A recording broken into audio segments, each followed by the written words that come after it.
Beneath a dusty hill in southeastern Turkey lies a place that defies history. A place older than the pyramids, older than Stonehenge. A place built at the dawn of humanity's story, yet crafted with skills that should not have existed at the time. This place is called Göbekli Tepe.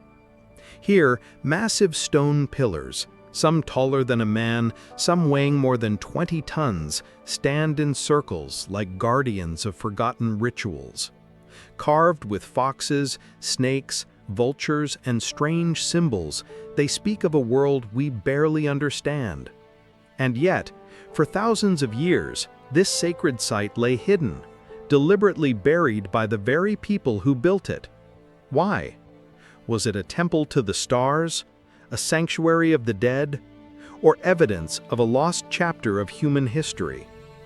Tonight we travel back more than 11,000 years, to the edge of the Ice Age, to uncover the mysteries of Göbekli Tepe. This is a story of discovery, wonder, and unanswered questions. A story that may change everything we thought we knew about civilization. For centuries, the hill known today as Göbekli Tepe looked like nothing special. Farmers plowed its slopes, shepherds grazed their flocks there. To locals, it was just another mound among the rolling Anatolian landscape.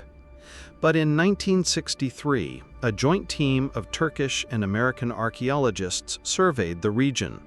They noticed fragments of limestone and scattered stone pillars, yet they dismissed the site as a medieval cemetery. They could not have been more wrong. It wasn't until 1994 that the truth began to emerge. A German archaeologist named Klaus Schmidt visited the site. He had been studying prehistoric stone circles elsewhere in Turkey and immediately recognized the fragments for what they were. Not gravestones, but megaliths. With careful excavation, Schmidt and his team uncovered a circle of giant T-shaped pillars, some standing more than 16 feet tall. Around them, more circles began to appear, each with decorated stones bearing intricate carvings, foxes mid-leap, wild boars, coiling snakes, and vultures with outstretched wings. What shocked the world wasn't just the artistry, but the age. Carbon dating revealed that Göbekli Tepe had been built around 9600 BCE, a staggering 11,500 years ago. That makes it over 7,000 years older than Stonehenge, older even than the first known cities of Mesopotamia. This was no village shrine. This was something else entirely. Göbekli Tepe was a temple complex older than any we had ever imagined, and it would forever change the timeline of human history. The discovery of Göbekli Tepe left archaeologists with a stunning question. Who built it? According to what we thought we knew, humanity in 9600 BCE was still in the age of hunter-gatherers.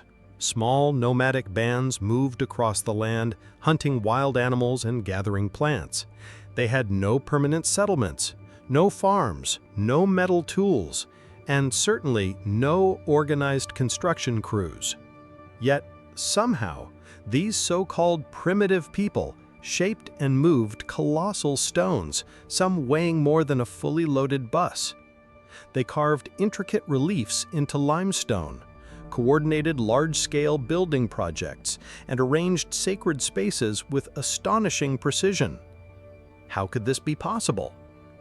One explanation is that the construction of Göbekli Tepe itself may have sparked the very birth of civilization. Archaeologists call it the Neolithic Revolution, the great transition when humans first began farming, herding animals, and living in villages.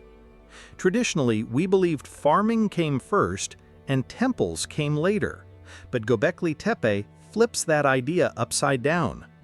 Some researchers suggest that people from across the region gathered here for ritual feasts and ceremonies.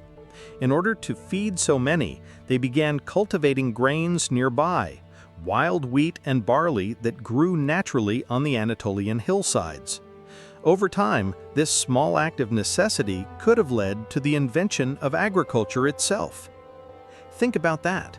Farming, cities, writing, all the cornerstones of civilization might have begun not out of survival alone, but because of spirituality. Göbekli Tepe may not have been built by farmers. Instead, farming may have been invented to sustain Göbekli Tepe. But there's another puzzle. To create a site like this, someone had to organize the work. There had to be leaders, planners, visionaries. This suggests that even before farming, humans were already capable of complex social structures. And yet, not a single house, storage pit, or settlement has been found near Göbekli Tepe. It wasn't a city. It wasn't a place to live. It was something else entirely.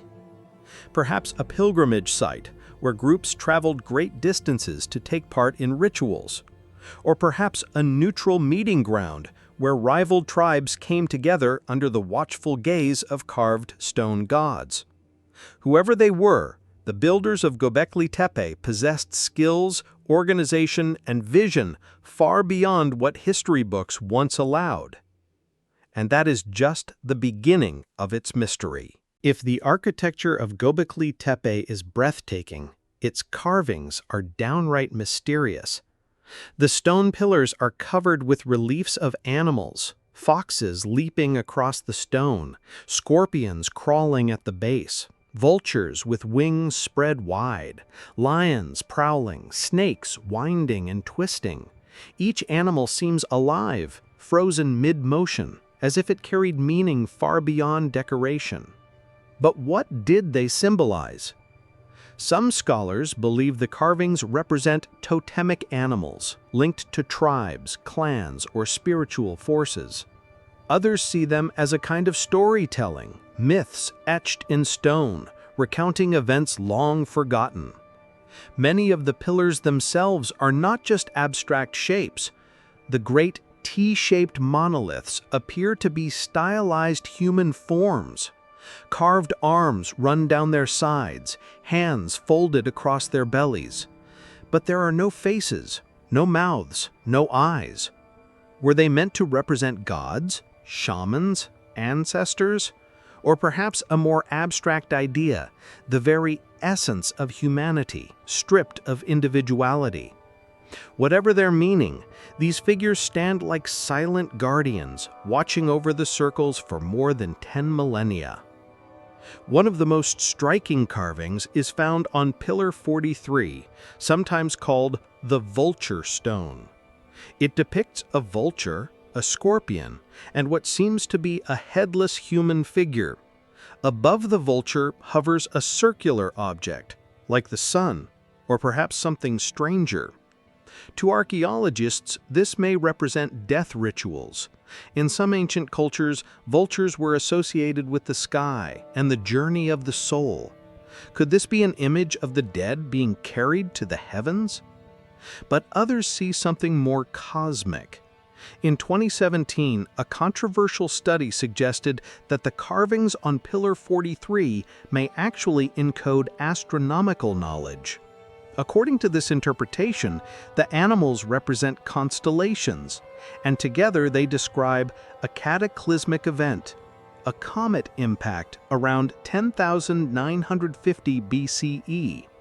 This date matches the beginning of the Younger Dryas, a sudden return to Ice Age conditions that may have wiped out much of the megafauna, woolly mammoths, giant sloths, and dramatically altered human history. If true, Göbekli Tepe might be more than a temple. It could be a cosmic record, a monument built to remember a disaster that changed the world. Imagine it, the builders of Göbekli Tepe carving not just their myths, but their memories of survival. The deeper we look, the more complex the symbolism becomes. Some pillars feature abstract shapes, H-like symbols, crescents, circles that resist interpretation. Others parry images of predators, as if to remind visitors of the dangers of the wild. And then there is the sheer artistry. These were not crude scratches from stone tools. The carvings of Göbekli Tepe show precision, depth, and a sense of motion that rival much later civilizations. For hunter-gatherers with no cities, no writing, and supposedly no advanced tools, this is nothing short of extraordinary. It suggests not only technical skill, but also a symbolic language, a way of encoding stories, beliefs, and perhaps even cosmic knowledge that we are only beginning to decipher. Part 1 is just the beginning. Part 2 is coming up in the next video. Don't miss it. Like, subscribe, and tell me what you think in the comments.